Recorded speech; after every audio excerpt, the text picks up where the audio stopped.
ಎಲ್ಲ ಮಾಧ್ಯಮ ಮಿತ್ರರಿಗೆ ನಮಸ್ಕಾರಗಳು. ನಾವಿಂದು ಜ್ಞಾನಯೋಗಿ ಪೂಜ್ಯ ಶ್ರೀ ಸಿದ್ದೇಶ್ವರ ಸ್ವಾಮೀಜಿಯವರ 2ನೇ ಪುಣ್ಯಸ್ಮರಣೆ ಅಂಗವಾಗಿ ಕೃಷಿ ಪದವೀಧರರ ವತಿಯಿಂದ ಜೋಡೆತ್ತಿನ ಕೃಷಿಕರಿಗೆ ಪಾದಪೂಜೆ ಹಾಗೂ ಜೋಡೆತ್ತಿನ ಕೃಷಿ ಕುರಿತು ವೈಜ್ಞಾನಿಕವಾಗಿ ಚಿಂತನೆ ಮಾಡಬೇಕು ಅನ್ನುವಂಥ ಉದ್ದೇಶದಿಂದ ಒಂದು ವಿಶೇಷವಾದಂಥ ಕಾರ್ಯಕ್ರಮವನ್ನು ಪೂಜ್ಯ ಸಿದ್ದೇಶ್ವರ ಅಪ್ಪಾಜಿಯವರ ಒಂದು ಜನ್ಮಸ್ಥಳವಾದಂತಹ ತಿಕೋಟ ತಾಲೂಕಿನ ಬಿಜ್ಜರ್ಗಿ ಗ್ರಾಮದಲ್ಲಿ ನಾವು ಹಮ್ಮಿಕೊಂಡಿದ್ದೀವಿ. ಇವತ್ತಿನ ಈ ಒಂದು ಪತ್ರಿಕಾಗೋಷ್ಠಿಯಲ್ಲಿ ನಮ್ಮ ಜೊತೆಗೆ ನಿವೃತ್ತ ಸಹಾಯಕ ಕೃಷಿ ನಿರ್ದೇಶಕರಾದಂಥ ಸಂಗಮೇಶ್ ಕಾಮಣ್ಣವ್ರು ಸರ್ ಇದ್ದಾರೆ. ಅದೇ ರೀತಿ ನಿವೃತ್ತ ಕೃಷಿ ಅಧಿಕಾರಿಗಳಾದಂಥ ಬಸವರಾಜ್ ಕೋನರೆಡ್ಡಿ ಸರ್ ಇದ್ದಾರೆ. ಅದೇ ರೀತಿ ನಾನು ಕೂಡ ಬಸವರಾಜ್ ಬಿರಾರ್ ಅಂತ ನಾನು ಕೂಡ ಕೃಷಿ ಪದವೀಧರ. ಹಾಗಾಗಿ ಇದು ಒಟ್ಟಾರೆ ಈ ಒಂದು ಕಾರ್ಯಕ್ರಮವನ್ನು ನಾವು ಕೃಷಿ ಪದವೀಧರರ ವತಿಯಿಂದ ಆಯೋಜನೆಯನ್ನು ಮಾಡ್ತಾಯಿದ್ದೀವಿ. ಇದರ ಮೂಲ ಉದ್ದೇಶ ಏನು ಅಂತಂದರೆ, ಈ ಜೋಡೆತ್ತಿನ ಕೃಷಿ ಉಳಿದ್ರೆ ಮಾತ್ರ ಮುಂದಿನ ದಿನಗಳಲ್ಲಿ ಈ ಒಂದು ನಾಗರಿಕತೆ ಅನ್ನುವಂಥದ್ದು ಉಳಿತದೆ ಅನ್ನುವಂಥ ಒಂದು ಸ್ಪಷ್ಟವಾದಂಥ ಸಂದೇಶವನ್ನು ನೀಡುವಂಥ ಉದ್ದೇಶದಿಂದ ಈ ಕಾರ್ಯಕ್ರಮವನ್ನು ಆಯೋಜನೆ ಮಾಡ್ತಾಯಿದ್ದೀವಿ.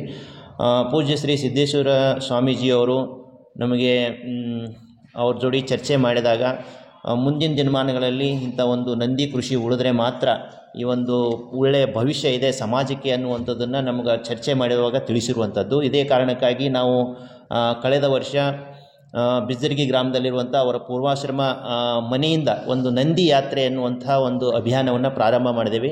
ಇವತ್ತು ಅದು ರಾಜ್ಯಾದ್ಯಂತ ಒಂದು ಸುದ್ದಿಯನ್ನು ಮಾಡಿದೆ. ಅದರ ಅಂಗವಾಗಿ ಮಂಗಳೂರಿನಿಂದ ಒಂದು ಈ ನಂದಿ ಯಾತ್ರೆ ನಡೀತಾ ಇದೆ. ಒಂದು 82 ದಿವಸದ ಒಂದು ನಂದಿ ಯಾತ್ರೆಯನ್ನು ಅವ್ರು ಮಾಡ್ತಾ ಇದ್ದಾರೆ. ರಾಜ್ಯಾದ್ಯಂತ ರಾಜ್ಯ ಮಟ್ಟದ ಒಂದು ನಂದಿ ಯಾತ್ರೆ ನಡೀತಾ ಇದೆ. ಅದೇ ರೀತಿ ಕಪ್ಪದಗುಟ್ಟದ ಶಿವಕುಮಾರ ಸ್ವಾಮೀಜಿಯವರು ಅವರು ಒಂದು ನಂದಿ ಯಾತ್ರೆಯನ್ನು ಮಾಡ್ತಾ ಇದ್ದಾರೆ.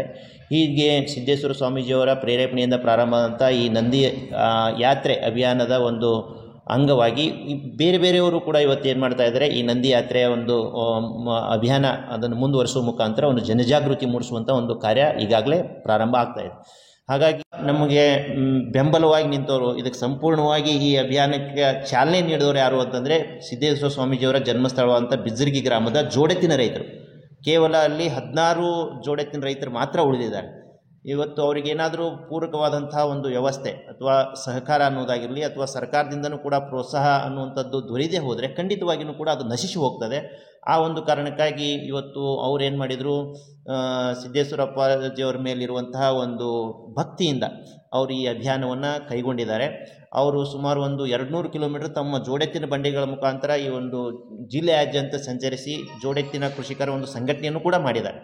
ಆ ಒಂದು ಕಾರಣಕ್ಕಾಗಿ ಇವತ್ತು ನಾವು ಮುಂದೆ ಬಂದಿದ್ದೀವಿ. ಏನು, ಕೃಷಿ ಪದವೀಧರರು ನಮ್ಮ ಜವಾಬ್ದಾರಿ ಭಾಳ ಇದೆ ಅನ್ನುವಂಥದ್ದು. ಇವತ್ತು ನಾವು ಕಲಿತವಂಥವ್ರು, ವಿದ್ಯಾವಂತರು ಮತ್ತು ಅದರಲ್ಲಿನೇ ಪದವಿ ಪಡೆದಂಥವ್ರು ಇದನ್ನು ನಾವು ಆಳವಾಗಿ ಅರಿತುಕೊಂಡು ನಾವು ಜನಕ್ಕೆ ತಿಳಿಸದೆ ಹೋದರೆ ಖಂಡಿತವಾಗಿಯೂ ಕೂಡ ಈ ಒಂದು ಕೃಷಿಯನ್ನು ಉಳಿಸೋಕ್ಕೆ ಸಾಧ್ಯತೆಯೇ ಇಲ್ಲ ಅನ್ನುವಂಥದ್ದು. ಈ ಒಂದು ಕಾರಣಕ್ಕಾಗಿ ವಿಜಯಪುರ ಜಿಲ್ಲೆಯ ಸುಮಾರು ಬೇರೆ ಬೇರೆ ಒಂದು ಕ್ಷೇತ್ರದಲ್ಲಿ ಕೆಲಸ ಮಾಡಿ ನಿವೃತ್ತರಾದಂಥ ಈ ಕೃಷಿ ಪದವೀಧರರು ಎಲ್ಲರೂ ಒಗ್ಗೂಡಿ ಏನು ಮಾಡ್ತಾಯಿದ್ದೀವಿ, ಈ ಒಂದು ಕಾರ್ಯಕ್ರಮವನ್ನು ಆಯೋಜನೆ ಮಾಡ್ತಾಯಿದ್ದೀವಿ. ಅಂದರೆ 10ನೇ ತಾರೀಕು ವೈಕುಂಠ ಏಕಾದಶಿಯ ದಿನದಂದು ಈ ಒಂದು ಕಾರ್ಯಕ್ರಮವನ್ನು ನಾವು ಸಿದ್ದೇಶ್ವರ ಸ್ವಾಮೀಜಿಯವರಿಗೆ ಮೂಲ ಪ್ರೇರೇಪಣೆಯನ್ನು ನೀಡಿದಂತಹ ಒಂದು ಸ್ಥಳ ಇದೆ, ಸನ್ಯಾಸಪ್ಪನ ಮಠ. ಆ ಒಂದು ಮಠದಲ್ಲಿ ಈ ಕಾರ್ಯಕ್ರಮವನ್ನು ಆಯೋಜನೆ ಮಾಡ್ತಾಯಿದ್ದೀವಿ. ಅದೇ ದಿನದಂದು ಜೋಡೆತ್ತಿನ ಬಂಡಿಗಳ ಒಂದು ಭವ್ಯ ಮೆರವಣಿಗೆಯೂ ಕೂಡ ನಡೆಯೋದಿದೆ, ಅವರ ಪೂರ್ವಾಶ್ರಮದಿಂದ ಆ ಒಂದು ಸನ್ಯಾಸಪ್ಪನ ಮಠದವರೆಗೆ. ಅದಾದಮೇಲೆ ನಾವು ಅಲ್ಲಿ ಪಾದಪೂಜೆಯನ್ನು ಮಾಡಿ ಮುಂದೆ ಇದು ವೈಜ್ಞಾನಿಕ ಒಂದು ಚಿಂತನೆಯನ್ನು ನಾವು ಮಾಡ್ತಾಯಿದ್ದೀವಿ. ಈ ಒಂದು ಕಾರ್ಯಕ್ರಮಕ್ಕೆ ಮುಖ್ಯವಾಗಿ ವಿಶ್ರಾಂತ ಕುಲಪತಿಗಳಾದಂಥ ಕೃಷಿ ವಿಶ್ವವಿದ್ಯಾಲಯ ಧಾರವಾಡದ ವಿಶ್ರಾಂತ ಕುಲಪತಿಗಳಾದಂಥ ಡಾಕ್ಟರ್ ವಿಠಲ್ ವಿಠಲ್ ಬೆನಗಿ ಸರ್ ಅವರು ಆಗಮಿಸ್ತಾ ಇದ್ದಾರೆ. ಮುಂದೆ ಅದರ ಜೊತೆಯಲ್ಲಿ ಸುಮಾರು ನಿವೃತ್ತ ಕೃಷಿ ಪದವೀಧರರು, ವಿವಿಧ ಕ್ಷೇತ್ರದಲ್ಲಿ ಕೆಲಸ ಮಾಡಿದಂಥ ಕೃಷಿ ಪದವೀಧರರು ಅದರಲ್ಲಿ ಭಾಗವಹಿಸ್ತಾ ಇದ್ದಾರೆ. ಇಲ್ಲಿ ವೈಜ್ಞಾನಿಕ ಚಿಂತನೆಯ ಬಗ್ಗೆ ತಮಗೆ ಕೆಲವೊಂದು ವಿಚಾರಗಳನ್ನು ತಿಳಿಸೋದಾದರೆ, ಮಣ್ಣು ಉಳಿಸಿ ಅನ್ನುವಂಥ ಅಭಿಯಾನವನ್ನು ಜಗತ್ತಿನಾದ್ಯಂತ ಸದ್ಗುರುವರು ಪ್ರಾರಂಭ ಮಾಡಿದ್ದಾರೆ. ಇವತ್ತು ಕರ್ನಾಟಕದ ರಾಜ್ಯದ ಮುಖ್ಯಮಂತ್ರಿಗಳು ಇತ್ತೀಚೆಗೆ ಒಂದು ಹೇಳಿಕೆಯನ್ನು ನೀಡಿರುವಂಥದ್ದು, ಅಂದರೆ ಕರ್ನಾಟಕ ರಾಜ್ಯದ 60% ಮಣ್ಣು ಏನಾಗಿದೆ ಅಸಹಜ ಸ್ಥಿತಿಯಲ್ಲಿದೆ, ಅಂದರೆ ಫಲವತ್ತತೆಯನ್ನು ಕಳ್ಕೊಳ್ತಾ ಇದೆ ಅನ್ನುವಂಥದ್ದು. ಹಾಗಿದ್ದರೆ ಇವತ್ತು ನಾವೇನಾದರೂ ಸಮಾಜದಲ್ಲಿ ಹೋಗಿ ನೋಡಿದರೆ ಯಾರು ಒಂದು ಮಣ್ಣಿನಲ್ಲಿ ಫಲವತ್ತತೆ ಹೆಚ್ಚಿಗಿದೆ ಅಂತಂದರೆ ಅದು ಜೋಡೆತ್ತಿನ ಕೃಷಿಕರ ಒಂದು ಜಮೀನಲ್ಲಿ ಒಂದು ಮಣ್ಣಿನ ಫಲವತ್ತತೆ ಹೆಚ್ಚಿಗಿರ್ತದೆ ಖಂಡಿತವಾಗಿಯೂ ಕೂಡ. ಹಾಗಾಗಿ ಅದು ಮಣ್ಣಿನ ಫಲವತ್ತತೆಯನ್ನು ಉಳಿಸುವಂಥ ಸಾಧ್ಯತೆ ಜೋಡೆತ್ತಿನ ಕೃಷಿಕರಿಂದನೇ ಸಾಧ್ಯತೆ ಇದೆ. ಹಾಗಾಗಿ ಆ ಒಂದು ಜವಾಬ್ದಾರಿಯನ್ನು ಅವರು ಈಗಾಗಲೇ ಹೊರ್ತಾ ಇದ್ದಾರೆ ಅನ್ನುವಂಥದ್ದು. ಅದೇ ರೀತಿ ನಾವೇನಾದರೂ ಮಣ್ಣನ್ನು ಚೆಕ್ ಮಾಡಿ ತೇವಾಂಶ ಎಲ್ಲಿದೆ ಅಂತೇಳಿ ನಾವು ನೋಡಿದರೆ ತೇವಾಂಶದ ಪ್ರಮಾಣವೂ ಕೂಡ ಜೋಡೆತ್ತಿನ ಕೃಷಿಕರ ಜಮೀನಲ್ಲೇ ಇರ್ತದೆ. ಹಾಗಿದ್ರೆ ನೀರನ್ನು ಉಳಿಸುವಂಥ ಸಾಮರ್ಥ್ಯ ಇರೋರು ಕೂಡ ಜೋಡೆತ್ತಿನ ಕೃಷಿಕರೇ ಅನ್ನುವಂಥದ್ದು. ಇವತ್ತು ಗುಣಮಟ್ಟದ ಆಹಾರ ಎಲ್ಲಿ ಸಿಗ್ತದೆ ಅಂತೇಳಿ ನಾವು ಹುಡುಕಾಡಕ್ಕೆ ಹೋದರೆ ಮತ್ತು ಜೋಡೆತ್ತಿನ ಕೃಷಿಕರ ಭೂಮಿಯಲ್ಲಿ ಬೆಳೆದಂತಹ ಒಂದು ಬೆಳೆಗಳಲ್ಲಿ ಹೆಚ್ಚಿನ ಒಂದು ಏನಾಗ್ತದೆ ಪೋಷಕಾಂಶಗಳು ಇರ್ತವೆ ಅನ್ನುವಂಥದ್ದು. ಹಾಗಿದ್ರೆ ಮತ್ತು ಅವರು ಗುಣಮಟ್ಟದ ಆಹಾರವನ್ನು ಉಳಿಸೋರು ಕೂಡ ಜೋಡೆತ್ತಿನ ಕೃಷಿಕರೇ ಆಗಿದ್ದಾರೆ. ಅದೇ ರೀತಿ ನಾವು ಬೆಳೆ ವೈವಿಧ್ಯತೆ ಅಂತ ಹೇಳ್ತಾ ಇದ್ದೀವಿ, ಸುಮಾರು ನಾವು ಕಳ್ಕೊಂಡಿದ್ದೀವಿ. ಇವತ್ತು ಅಕ್ಕಡಿ ಬೆಳೆ ಆಗಿರ್ಬೋದು, ಮಿಶ್ರ ಬೆಳೆ ಆಗಿರ್ಬೋದು, ಬಹು ಬೆಳೆಗಳು ಏನೆಲ್ಲ ಇದ್ದಾವೆ ಇವೆಲ್ಲವೂ ನಾಶ ಆಗ್ತಾ ಇದ್ದಾವೆ. ಯಾಕಂತಂದರೆ ಅವೆಲ್ಲವೂ ಕೂಡ ಜೋಡೆತ್ತಿನ ಕೃಷಿನೇ ಅವಲಂಬಿತವಾಗಿರುವಂಥದ್ದು. ಅದು ಕಳ್ಕೊಂಡಿರುವಂಥ ಕಾರಣಕ್ಕಾಗಿ ಇವತ್ತು ಬಹುಬೆಳೆ ಪದ್ಧತಿನೂ ಕೂಡ ಕಳ್ಕೊಳ್ತಾ ಇದ್ದೀವಿ. ಮತ್ತು ಸಿರಿಧಾನ್ಯ ಅನ್ಕೊಂಡು ನಾವು ಬೆಳೆಯೋಕ್ಕೆ ಸಾಧ್ಯತೆಯೇ ಇಲ್ಲ, ಜೋಡೆತ್ತಿನ ಕೃಷಿ ಉಳಿದೇ ಹೋದೆ. ಹಾಗಾಗಿ ಸಿರಿಧಾನ್ಯದ ಬಗ್ಗೆ ನಾವು ಸಾಕಷ್ಟು ಪ್ರಚಾರ ಮಾಡ್ತಾ ಇದ್ದೀವಿ. ಹಾಗಿದ್ರೆ ಅದು ಉಳಿಬೇಕಾಗಿತ್ತಂದ್ರೆ ಜೋಡೆತ್ತಿನ ಕೃಷಿ ಉಳಿಲೇಬೇಕಾಗಿದೆ ಅನ್ನುವಂಥದ್ದು. ಅದೇ ರೀತಿ ನಾವು ಜೀವ ವೈವಿಧ್ಯತೆ ಅಂತೇಳಿ ನೋಡಿದರೆ 70% ಇವತ್ತು ಜೀವ ವೈವಿಧ್ಯತೆ ನಾಶ ಆಗಿದೆ ಅನ್ನೋದು ವಿಜ್ಞಾನಿಗಳು ಹೇಳ್ತಾ ಇದ್ದಾರೆ. ಹಾಗಿದ್ರೆ ಇದು ಉಳಿದಿರೋದೆಲ್ಲಿ ಅನ್ನುವಂಥದ್ದು ಇವತ್ತು ನೋಡಿದರೆ ಮತ್ತು ಜೋಡೆತ್ತಿನ ಕೃಷಿಕರ ಭೂಮಿಯಲ್ಲಿನೇ ಅತಿ ಹೆಚ್ಚು ಜೀವಾಣುಗಳನ್ನು ನೋಡೋಕ್ಕೆ ಸಾಧ್ಯತೆ ಇದೆ. ಮುಂದೆ ಹೊರದು ನಾವು ಈಗ ಒಂದು ಬುಟ್ಟಿ ಏನಾದರೂ ಸೆಗಣಿ ಎಲ್ಲಾದರೂ ಬಿತ್ತು ಅಂತಂದರೆ ಎಷ್ಟೋ ಕೋಟ್ಯಾಂತರ ಜೀವರಾಶಿಗಳು ಅದರಲ್ಲಿ ಬದುಕೋತಾವೆ ಅನ್ನುವಂಥದ್ದು. ಹಾಗಿದ್ರೆ ಆ ಒಂದು ಸಂತತಿ ನಾಶ ಆಗ್ತಾ ಹೋಯಿತು ಅಂತಂದರೆ ಇದು ದೊಡ್ಡ ಪ್ರಮಾಣದಲ್ಲಿ ಇದು ಜೀವ ವೈವಿಧ್ಯತೆಗೆ ಒಂದು ಪೆಟ್ಟು ಬೀಳುವಂಥದ್ದು. ಈಗ ಪೆಟ್ಟು ಬೀಳ್ತಾ ಇದೆ ಅನ್ನುವಂಥದ್ದು. ಅದೇ ರೀತಿ ನಾವು ಮುಂದುವರೆದು ಇವತ್ತು ದೇಶಿ ಆಕಳ ಬಗ್ಗೆ ನಾವು ಮಾತಾಡ್ತಾ ಇದ್ದೀವಿ, ಉಳಿಬೇಕು ಅನ್ನುವಂಥದ್ದು. ನಂದಿಯನ್ನು ಉಳಿಸಲಾರ್ದೇ ದೇಶಿ ಆಕಳುಗಳನ್ನು ಉಳಿಸೋಕ್ಕೆ ಸಾಧ್ಯತೆ ಇಲ್ಲ ಅನ್ನುವಂಥದ್ದು ಇತ್ತೀಚೆಗೆ ನಮಗೆ ತಿಳಿದು ಬರ್ತಾ ಇದೆ. ನಾವು ಕೇವಲ ಆಕಳಿಗೆ ಏನಾದರೂ ಮಹತ್ವ ನೀಡಿದ್ದೀವಿ ಅಂತಂದರೆ ಎಲ್ಲರ ಗಮನ ಆಕಳಿಗೆ ಏನಂತಂದರೆ ಹಾಲು ಉಳಿಸ್ಬೇಕು ಅನ್ನುವಂಥ ಒಂದು ಮನೋಭಾವನೆಯಿಂದ ಅದನ್ನು ಹೋಗ್ತಾರೆ. ಹಾಗಾಗಿ ವಿದೇಶಿ ಆಕಳುಗಳು ಅದೇ ಕಾರಣಕ್ಕಾಗಿ ಬಂದಿರುವಂಥದ್ದು, ದೊಡ್ಡ ದೊಡ್ಡ ಕೆಚ್ಚಲನ್ನು ನೋಡುವಂಥದ್ದು.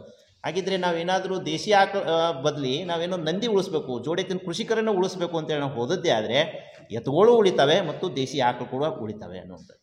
ಹಾಗಾಗಿ ಮುಂದುವರೆದು ಇವತ್ತು ಕೂಡು ಕುಟುಂಬ ವ್ಯವಸ್ಥೆ, ಇವತ್ತು ಯಾವುದೇ ಒಂದು ಗ್ರಾಮದಲ್ಲಿ ಎಲ್ಲಿ ಜೋಡೆತ್ತಿನ ಕೃಷಿಕರ ಸಂಖ್ಯೆ ಹೆಚ್ಚಿಗಿದೆಯೋ ಅದೇ ಗ್ರಾಮದಲ್ಲಿ ನಮಗೆ ಕೂಡು ಕುಟುಂಬ ವ್ಯವಸ್ಥೆನೂ ಕೂಡ ನೋಡೋಕ್ಕೆ ಸಿಗ್ತದೆ ಅನ್ನುವಂಥದ್ದು. ಯಾಕಪ್ಪ ಅಂತಂದರೆ ಒಂದು ಸಹಕಾರ ಮನೋಭಾವನೆ ಇಲ್ಲದೇ ಇದ್ದರೆ ಖಂಡಿತವಾಗಿಯೂ ಕೂಡ ಎತ್ತುಗಳನ್ನು ಕಟ್ಟೋಕ್ಕೆ ಸಾಧ್ಯತೆಯೇ ಇಲ್ಲ. ಆ ಒಂದು ಕಾರಣಕ್ಕಾಗಿ ಇದು ವೈಜ್ಞಾನಿಕವಾಗಿ ಕೂಡು ಕುಟುಂಬ ವ್ಯವಸ್ಥೆ ಉಳಿಬೇಕಾಗಿತ್ತಂದ್ರೂ ಕೂಡ ಈ ಜೋಡೆತ್ತಿನ ಕೃಷಿಕರು ಬೇಕೇ ಬೇಕಾಗ್ತದೆ ಅನ್ನುವಂಥದ್ದು ನಮಗೆ ತಿಳಿತದೆ. ಅದೇ ರೀತಿ ಈ ಒಂದು ಭಾರತೀಯ ಈ ಸಂಸ್ಕೃತಿ ಉಳಿಸ್ಬೇಕು ಅಂತಂದರೆ ಇವತ್ತು 70-80% ಏನೆಲ್ಲ ಹಬ್ಬ ಹರಿದಿನಗಳನ್ನು ಆಚರಣೆ ಮಾಡ್ತಾ ಇದ್ದೀವಿ ವರ್ಷ ಪೂರ್ತಿ, ಅವೆಲ್ಲವೂ ಕೂಡ ಜೋಡೆತ್ತಿಗೆ ಸಂಬಂಧ ಅಂತಂದರೆ ನಾವು ಸಂಸ್ಕೃತಿನೂ ಕೂಡ ಉಳಿಸ್ಕೊಳ್ಳೋಕೆ ಸಾಧ್ಯತೆ ಇಲ್ಲ. ಇದು ವೈಜ್ಞಾನಿಕ ಹಿನ್ನೆಲೆ ಇರುವಂಥದ್ದು. ಇದು ಮುಂದುವರೆದು ಗ್ರಾಮಗಳಲ್ಲಿರುವಂಥ ಈ ಬಡಿಗೆರು, ಕುಂಬಾರು, ಚಮ್ಮಾರು, ತಳವಾರು ಇವೆಲ್ಲ ಎದ್ರ ಮೇಲೆ ನಿಂತಿತ್ತು ಕೃಷಿ ಅಂತ ಅವ್ರದ್ದೆಲ್ಲನೂ ಉದ್ಯೋಗ ಅಂತಂದರೆ ಈ ಜೋಡೆತ್ತಿನ ಕೃಷಿಕರ ಮೇಲೇ ನಿಂತಿತ್ತು. ಇವತ್ತು ಜೋಡೆತ್ತಿನ ಕೃಷಿ ನಾಶ ಆದಂಥ ಕಾರಣಕ್ಕಾಗಿ ಈ ಎಲ್ಲ ಉದ್ಯೋಗ ಕೂಡ ಇವತ್ತು ನಾಶ ಆಗ್ತಾ ಇರುವಂಥದ್ದು. ಹಾಗಾಗಿ ಭಾರತ ದೇಶದ ಬಹುಜನರಿಗೂ ಏನಾದರೂ ಉದ್ಯೋಗ ದೊರಕಬೇಕಾಗಿತ್ತು ಅಂತಂದರೆ ಈ ಜೋಡೆತ್ತಿನ ಕೃಷಿಯನ್ನು ನಾವು ವೈಜ್ಞಾನಿಕವಾಗಿ ಉಳಿಸಲೇಬೇಕು ಅನ್ನುವಂಥದ್ದು. ಅದೇ ರೀತಿ ನಾವು ಮುಂದುವರೆದು ಇನ್ನೊಂದು ಮುಖ್ಯವಾದಂಥ ಅಂಶ ಅಂತಂದರೆ ಈ ಪ್ರಜಾಪ್ರಭುತ್ವ ವ್ಯವಸ್ಥೆ ಅನ್ನುವಂಥದ್ದು. ಹಾಗಿದ್ರೆ ಬೇರೆ ಬೇರೆ ದೇಶಕ್ಕೆ ಏನಾಗಿರ್ತದೆ, ಹಿಂದೊಂದು ಶಕ್ತಿ ಕೆಲಸ ಮಾಡಿರ್ತದೆ ಆ ಪ್ರಜಾಪ್ರಭುತ್ವ ವ್ಯವಸ್ಥೆ ನಿರ್ಮಾಣ ಆಗಬೇಕಾಗಿತ್ತು ಅಂದರೆ ಇತಿಹಾಸವನ್ನು ನೋಡಿದರೆ. ಹಾಗಿದ್ರೆ ಭಾರತ ದೇಶದ ಒಂದು ಪ್ರಜಾಪ್ರಭುತ್ವ ವ್ಯವಸ್ಥೆ ನಿರ್ಮಾಣ ಆಗಬೇಕಾಗಿತ್ತು ಅಂದರೆ ಮೂಲ ಒಂದು ಶಕ್ತಿ ಕೆಲಸ ಮಾಡಿರೋದು ಅದು ನಂದಿ ಶಕ್ತಿ ಅನ್ನುವಂಥದ್ದು. ಇವತ್ತು ನಂದಿ ಶಕ್ತಿಯನ್ನೇ ನಾವು ನಾಶ ಮಾಡಿಕೊಂಡು ನಾವು ಪ್ರಜಾಪ್ರಭುತ್ವ ವ್ಯವಸ್ಥೆಯನ್ನು ನಾವು ಉಳಿಸ್ತೀವಿ ಅಂತಂದ್ರೂ ಕೂಡ ಇದು ಅವೈಜ್ಞಾನಿಕವಾಗ್ತದೆ ಅನ್ನುವಂಥದ್ದು. ಹಾಗಾಗಿ ವೈಜ್ಞಾನಿಕವಾಗಿ ನಾವು ಪ್ರಜಾಪ್ರಭುತ್ವ ವ್ಯವಸ್ಥೆಯನ್ನು ಉಳಿಸಬೇಕಾಗಿತ್ತಂದ್ರೂ ಕೂಡ ಈ ಜೋಡೆತ್ತಿನ ಕೃಷಿಕರು ಉಳಿಬೇಕು ಮತ್ತು ಅವ್ರ ಸಂಖ್ಯೆಯನ್ನು ಹೆಚ್ಚಿಗೆ ಮಾಡಬೇಕು ಅನ್ನುವಂಥದ್ದೇ ನಮಗೆ ತಿಳಿದು ಬರ್ತದೆ. ಇನ್ನು ಕೊನೆಯಲ್ಲಿ ಮುಖ್ಯವಾಗಿ ಏನಪ್ಪ ಅಂತಂದರೆ ಇವೆಲ್ಲವೂ ಕೂಡ ಉಳಿಬೇಕಾಗಿತ್ತು ಅಂತ ತಿಳ್ಕೊಳ್ಳೋಣ. ಮುಖ್ಯವಾಗಿ ಏನಪ್ಪ ಅಂತಂದರೆ ಈ ಜೋಡೆತ್ತಿನ ಕೃಷಿ ಉಳಿಬೇಕು, ಅದು ಉಳಿದ್ರೆ ಮಾತ್ರ ಧರ್ಮನೂ ಕೂಡ ಉಳಿತದೆ ಅನ್ನುವಂಥದ್ದು. ಯಾಕಂದರೆ ಇದು ಪ್ರಜಾಪ್ರಭುತ್ವ ವ್ಯವಸ್ಥೆ ಆಗಿರ್ಬೋದು ಮತ್ತು ಈ ಉದ್ಯೋಗ ಆಗಿರ್ಬೋದು ಬಹುಜನರಿಗೆ ದೊರಕುವಂಥದ್ದು, ಅದೇ ರೀತಿ ಈ ಒಂದು ಒಳ್ಳೆಯ ಆಹಾರ ಆಗಿರ್ಬೋದು, ಅದೇ ರೀತಿ ಮಣ್ಣು ಉಳಿಯುವಂಥದ್ದು, ನೀರು ಉಳಿಯುವಂಥದ್ದು, ಇವೆಲ್ಲವೂ ಕೂಡ ಉಳಿಯುವಂಥ ಒಂದು ವ್ಯವಸ್ಥೆನೇ ಇಲ್ಲ ಅಂತಂದರೆ ನಾವು ಧರ್ಮ ಯಾವ ರೀತಿ ಉಳಿಸ್ಕೊಳ್ಳೋಕೆ ಸಾಧ್ಯತೆ ಇದೆ ಅನ್ನೋದು. ಧರ್ಮ ಅಂತಂದರೆ ಇರೋದಕ್ಕಿಂತ ಉತ್ತಮ ಪಡಿಸ್ಕೊತಾ ಹೋಗೋದು ಅಂತ. ಹಾಗಾಗಿ ನಾವು ಇರೋದಕ್ಕಿಂತ ಉತ್ತಮ ಪಡಿಸ್ತಾ ಇದ್ದೀವ ಅಂತ. ಹಾಗಾಗಿ ಇವತ್ತು ಮುಂದಿನ ಒಂದು ನಮ್ಮ ಪೀಳಿಗೆಗೆ ಒಂದು ತಿನ್ನೋಕೆ ಅನ್ನನೂ ಕೂಡ ಸಿಗುವುದಿಲ್ಲ ಅನ್ನುವಂಥದ್ದು ವಿಜ್ಞಾನಿಗಳು ಹೇಳ್ತಾ ಇದ್ದಾರೆ, ಅಂಥ ಒಂದು ಪರಿಸ್ಥಿತಿ. ಹಾಗಿದ್ರೆ ಆ ರೀತಿ ಒಂದು ಪರಿಸ್ಥಿತಿ ನಿರ್ಮಾಣ ಆಗಬಾರ್ದು ಅಂತಂದರೆ ನಾವು ಈ ಒಂದು ಜೋಡೆತ್ತಿನ ಕೃಷಿಯನ್ನು ಉಳಿಸೋಕ್ಕೆ ನಾವು ಆದ್ಯತೆ ನೀಡಬೇಕು ಅನ್ನುವಂಥದ್ದನ್ನು ಇವತ್ತು ನಮಗೆ ಏನಾಗಿದೆ ಇದು ಸ್ಪಷ್ಟ ಆಗ್ತಾ ಹೋಗ್ತಾ ಇರುವಂಥದ್ದು. ಇದಕ್ಕೆ ಮೂಲ ಕಾರಣಪ್ಪ ಅಂತಂದರೆ ಸಿದ್ದೇಶ್ವರಪ್ಪರ ಒಂದು ಮೂಲ ಪ್ರೇರೇಪಣೆ. ಅವತ್ತಿನ ದಿವಸ ಅಲ್ಲಿ ಆಳವಾಗಿ ಚರ್ಚೆ ಮಾಡಿ ಅವರಿಗೆ ಮುಂದಿನ ಒಂದು ದಾರಿಯನ್ನು ನಮಗೆ ತೋರಿಸದೇ ಹೋದರೆ ಖಂಡಿತವಾಗಿಯೂ ಕೂಡ ಈ ನಿಟ್ಟಿನಲ್ಲಿ ನಾವು ಪ್ರಯತ್ನ ಮಾಡ್ತಾ ಇರಲಿಲ್ಲ ಅಂತ. ಹಾಗಾಗಿ ಈ ಒಂದು ಪ್ರಯತ್ನಕ್ಕೆ ನಮಗೆ ಇವತ್ತು ಮೂಲ ಶಕ್ತಿಯಾಗಿ ನಿಂತವರು ಪೂಜ್ಯ ಶ್ರೀ ಸಿದ್ದೇಶ್ವರ ಸ್ವಾಮೀಜಿಯವರ ಸಹೋದರ ಅಂತ ಶ್ರೀ ಸೋಮಲಿಂಗ ಅಜ್ಜನವರು. ಅವರು ಬಿಜರ್ಗಿ ಗ್ರಾಮದಲ್ಲೇ ಇರ್ತಾರೆ.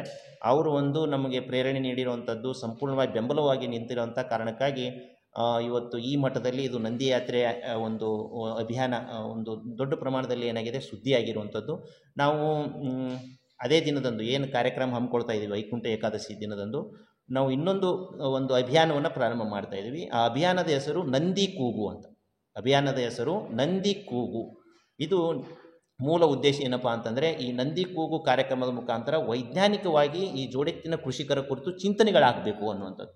ಅಂದರೆ ವಿವಿಧ ಸಂಘ ಸಂಸ್ಥೆಗಳಲ್ಲಿ ಆಗಿರ್ಬೋದು ಮತ್ತು ಧಾರ್ಮಿಕ ಸ್ಥಳಗಳಲ್ಲಿ ಏನಾಗಬೇಕು, ಈ ಒಂದು ನಂದಿ ಕೃಷಿಕರು ಅಥವಾ ಜೋಡೆತ್ತಿನ ಕೃಷಿಕರ ಕುರಿತು ವೈಜ್ಞಾನಿಕವಾಗಿ ಚಿಂತನೆಗಳಾಗಬೇಕು. ಯಾಕಂತಂದರೆ ಪ್ರತಿಯೊಂದು ಸಮಾಜದಲ್ಲಿ, ಅಂದರೆ ಎಲ್ಲ ಜಾತಿಗಳಲ್ಲಿ ಆಗಿರ್ಬೋದು, ಧರ್ಮದಲ್ಲಿ ಆಗಿರ್ಬೋದು, ಪಕ್ಷಗಳಲ್ಲಿ ಆಗಿರ್ಬೋದು ವಿದ್ಯಾವಂತರಿದ್ದಾರೆ, ಕಲ್ತವ್ರು ಇದ್ದಾರೆ. ಹಾಗಿದ್ರೆ ಅವರನ್ನು ಮುಂದಿಟ್ಟುಕೊಂಡು ಇದನ್ನು ಏನು ಮಾಡಬೇಕಾಗಿದೆ, ವೈಜ್ಞಾನಿಕವಾಗಿ ಇದರ ಬಗ್ಗೆ ಚಿಂತನೆಯನ್ನು ಮಾಡಬೇಕಾಗಿದೆ ಅನ್ನುವಂಥದ್ದು. ಅದರಲ್ಲಿ ಈ ಒಂದು ಕೃಷಿ ಪದವೀಧರರ ಒಂದು ಜವಾಬ್ದಾರಿ ಹೆಚ್ಚಿಗಿದೆ. ಹಾಗಾಗಿ ಇದು ಯಾವುದೋ ರೂಪದಲ್ಲಿ ನಾವೇ ಮುಂದೆ ಬಂದು ಇದ್ರ ವಿಚಾರವನ್ನು ಏನು ಮಾಡಬೇಕಾಗಿದೆ, ಬಹುಜನರಿಗೆ ತಿಳಿಸಬೇಕು ಅನ್ನುವಂಥ ನಿಟ್ಟಿನಲ್ಲಿ ನಾವು ಕೃಷಿ ಪದವೀಧರರು ಕೂಡಿ ಚಿಂತನೆಯನ್ನು ಮಾಡಿದಾಗ ಸುಮಾರು ಜನ ಇದರಲ್ಲಿ ಏನಾಗಿದೆ ಒಗ್ಗೂಡಿ ಈ ಒಂದು ಕಾರ್ಯಕ್ರಮವನ್ನು ನಾವು ಆಯೋಜನೆ ಮಾಡ್ತಾ ಇದ್ದೀವಿ. ಈ ನಿಟ್ಟಿನಲ್ಲಿ ನಮಗೆ ಬಹುದಿನದಿಂದಲೂ ಮಾಧ್ಯಮ ಮಿತ್ರರು ವಿಜಯಪುರ ಜಿಲ್ಲೆ ಪ್ರತಿಯೊಬ್ಬರು ಕೂಡ ಏನು ಮಾಡಿದ್ದಾರೆ, ಬೆಂಬಲವನ್ನು ನೀಡಿ ಇದರ ಬಗ್ಗೆ ಸುದ್ದಿಯನ್ನು ಮಾಡ್ಕೋತಾ ಬಂದಿದ್ದಾರೆ. ಹಾಗಾಗಿ ಇವತ್ತು ಕೂಡ ತಾವೆಲ್ಲನೂ ಬಂದಿದ್ದೀರಿ, ತಮಗೆ ತುಂಬ ಹೃದಯದ ಅಭಿನಂದನೆ.